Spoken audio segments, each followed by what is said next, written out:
If a common heritage conferred peace, then perhaps the long history of conflict in the Middle East would have been resolved years ago.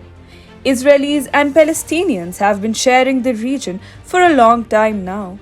The culture and customs of both the people have been intertwined long back.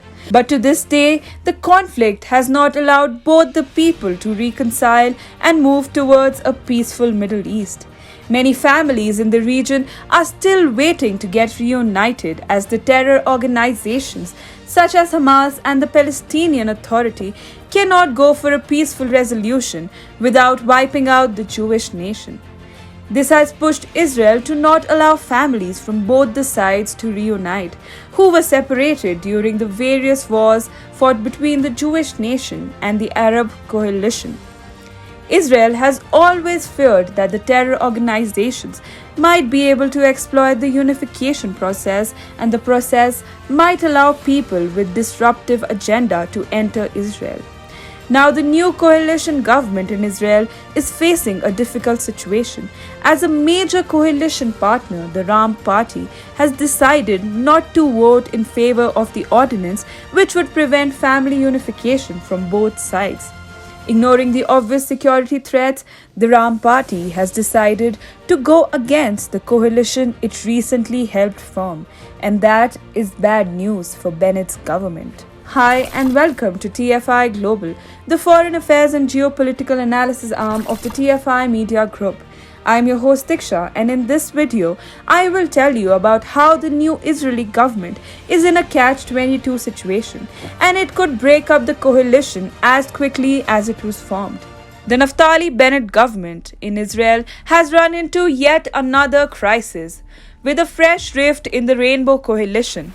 Naftali Bennett's coalition partner Ram Party is now sparring with the government over a key legislation regarding preventing family reunification of Palestinians and Israeli Arabs. Till now, Walid Taha and two other Ram MKs have vowed not to vote for the legislation, even if it brings down the coalition government. Idat Silma, the chairwoman of the incumbent coalition government in Israel, has reportedly postponed a vote on the legislation that bars citizenship to Palestinians who marry Israeli citizens.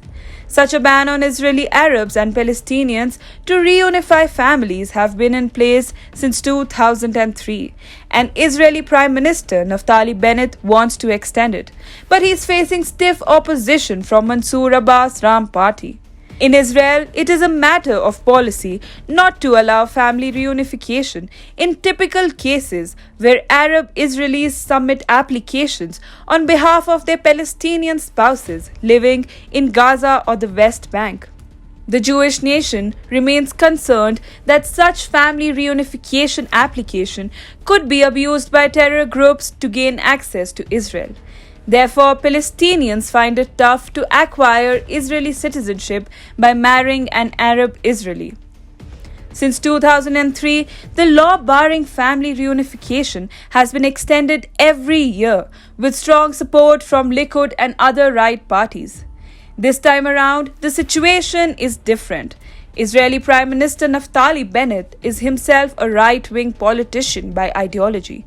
He wants to extend the ban on Arab Israelis and Palestinians when it comes to reunification, but he is facing stiff opposition from the other right-wing parties. The Likud party and the religious Zionist party have already indicated that they will not be voting in favor of the anti-reunification law introduced by the Bennett government. Make no mistake, the opposition right-wing parties sense the deep fault lines in the Bennett government, and by refusing to vote in favor of the key legislation, they are testing the endurance of the Bennett government. Meanwhile, Naftali Bennett, who leads a rainbow coalition consisting of right-wing, centrist, leftist and the Islamist Ram Party, is left with no choice but to request support from his coalition parties. Bennett did try his luck, but in vain. On Monday, compromises were reached during a late-night meeting among Silma, Prime Minister Naftali Bennett, Interior Minister Ayla Shaked, and Ram leader Mansour Abbas. A series of measures or concessions were finalized, such as enabling Palestinians who marry Israelis to obtain health treatment in Israel and driver's licenses, and exemptions for couples married before they were prohibited from living in Israel in 1993, which could push Ram lawmakers to vote in favor of the legislation preventing the reunification of Arab, Israeli, and Palestinian families. But the compromise clearly failed when three Ram MKs bent in face of pressure from such families and announced that they won't vote in favor of the legislation, even if it means the coalition government collapses. The compromise reached with Ram Party leader Mansour Abbas makes little sense now. The latest controversy over the legislation to bar the reunification of Arab Israelis and Palestinians is an assault in the face of an already weak coalition government. The Naftali Bennett government is full of contradictions and disagreements, as Bennett's coalition partner Mansour Abbas-led Ram Party cannot acquiesce to even the most fundamental of issues. Bennett and Mansour Abbas are in disagreement over something as elementary as the level of response by Israel Defense Forces in case of an act of aggression by Hamas. Similarly, the coalition partners were at loggerheads over a flag march by right-wing Israeli nationalists in Old Jerusalem.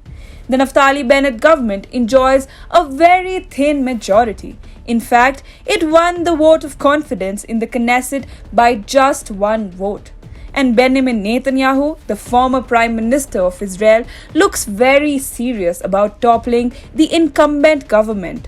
It seems that the anti-reunification legislation might as well prove to be the issue that brings down the coalition government in Israel.